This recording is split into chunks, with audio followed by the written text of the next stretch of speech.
মুক্তিযোদ্ধা, তার বড় আপত্তি কেন হিজাব পড়া হবে, কেন টুপি পড়া হবে, পাঠ্যপুস্তকে ওযুর কথা কেন থাকবে। একবার পাঠ্যপুস্তকে আগে একটা সময় আমরা অতে অজগর, অতে অজগর ছিল, কোন পাঠ্যপুস্তকে অতে অজু আসছে, অজু, চলো অজু করি নামাজ পড়ি।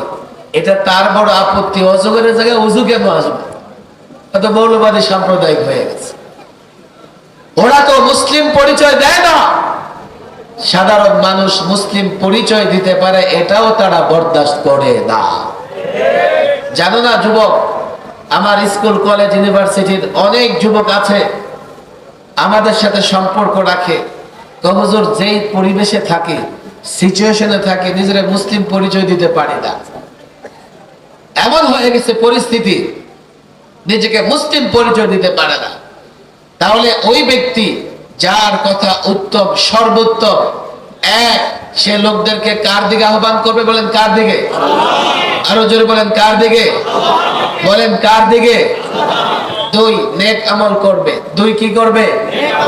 আর তিন, নিজেকে মুসলিম পরিচয় দিবে। এবার আপনারা বলেন, আলেম ওলামা মাদারেসে কওমিয়া ছাড়া এই তিনটা বৈশিষ্ট্য সহজে পাওয়া যায় না। সার্টিফিকেট তো আমাদের আল্লাহ দিয়েছেন। দেখেন, আমি যেদিন প্রায় বলি, মাদারেসে কওমিয়া আমরা যাদেরকে পড়াই, তিন ধরনের ছাত্র পড়াশোনা করে। এক ধরনের ছাত্র খুবই মেধাবী হয়, খুবই মেধাবী হয়। কেমন মেধাবী জানেন? পুরা কোরআনে কারীম 3 মাসে হিফজ করে ফেলে। এত আস্তে সুবহানাল্লাহ, জোরে বলেন সুবহানাল্লাহ। আপনারা অবাক হন নাই? 3 মাসে একটা সূরা মুখস্থ করতে পারে না, এমন আছে না নাই? 6 মাসে কোরআনে কারীম মুখস্থ করেছে এমন শত শত ছাত্র আছে। কথা ঠিক না বেঠিক? মেধাবী ছাত্র আমরা পড়াই, আবার কিছু ছেলে আছে মধ্যম দরজার মেধাবী, খুব বেশি মেধা নাই, মোটামুটি পড়াশোনা করে শেষ করে। আবার কিছু আছে এমন যাদের বিলকুল মেধা নাই,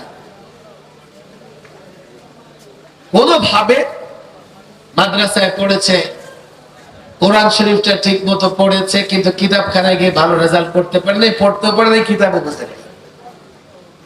ছাত্র কয় ধরনের হইল বলেন, কয় ধরনের? আমি 3 ধরনের ছাত্রের ফজিলতের কথা বলবো না, আমি সবচাইতে মেধাহীন যে ছাত্রটা তার ফজিলতের কথা বলবো। আর বাকি 2 ধরনের ছাত্রের ফজিলত আপনারা নিজেরা চিন্তা করে দেবেন। মেধাহীন ছাত্রটা দাওরা ফারেক হওয়ার পরে আমাদের কাছে আসে, এসে বলে, হুজুর জানেন তো পড়াশোনা ঠিক মতো করতে পারি নাই, কিতাব আদি পড়াইতে পারবো না, করবোটা কি? তা আমরা তারা কি বলি জানেন? যাও ওই নুরানি ট্রেনিং দিয়ে আসো, হাফেজ তোহফাজুল কোরআন ফাউন্ডেশনে গিয়া একটু হেফজটা ভালো করে ইয়াদ করো, তেলাওয়াতটা সুন্দর করে আসো। আল্লাহু আকবার।